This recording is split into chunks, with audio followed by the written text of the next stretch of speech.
Alright, here we are at the solar tracker. This is a dual axis tracker. There's 16 modules, 230 watts each module. So the whole array is 3,680 watts. The purpose of this device right here is dual axis tracking. It's not just like this, it actually follows the sun like a sunflower. Such that it can always be producing at its maximum. So the sun comes up, boom, perpendicular to the sun. With the normal array, you would only be optimized at a certain time of the day.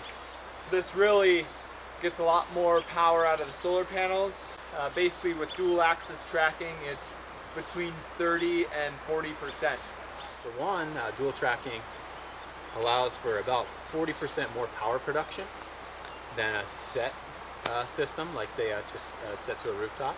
And because you're able to follow the sun, you can optimize the mornings and the evenings, which are really important to keep the batteries from having to discharge and recharge so much during the nighttime. So you have a less window when you're relying only on your batteries. You get that sun as soon as it comes up and right till it goes down. This is just the normal solar DC disconnect. This is DC power going all the way down to the house. And this is the array junction box.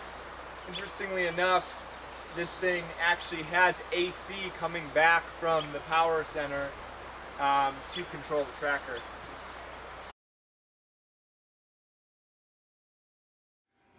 Okay, so these are the basics of the off-grid system. This particular system is what we call AC coupled versus DC coupled. But the components in this AC coupled system would be the PV array. The power comes in from the outside and it goes to this inverter.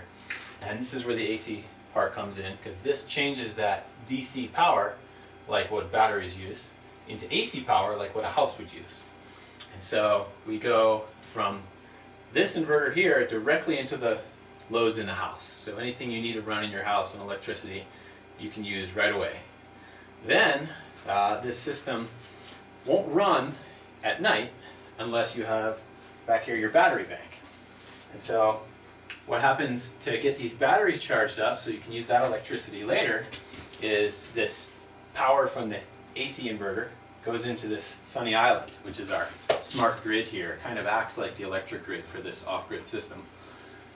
And it's smart enough to know that when all the power is not being used by the house, some of it should be used to keep the batteries charged up for later at night or for cloudy days. And so it'll continue to charge these batteries as long as there's power available for that. And when it sees the batteries are fully charged, it doesn't want to overcharge them, so it'll actually start to shut down the power coming from the AC inverter. This system is pretty nice, where you could actually use this same system for just a battery backup, where you were connected to the grid.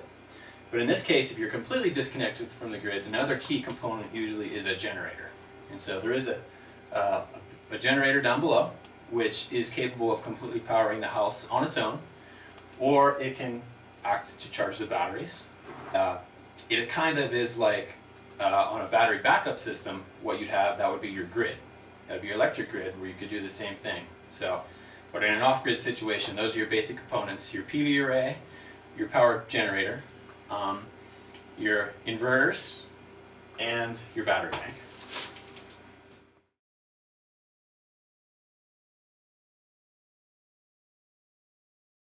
The house, so solar tracker on this side, fuel-based generator on that side, and the generator is coming up here into the sunny island, such that when the sun hasn't been shining for say 3 days or something, and you've been using a lot of loads, your battery's getting pretty low. Once it arrives at programmed voltage, the generator will actually automatically turn on.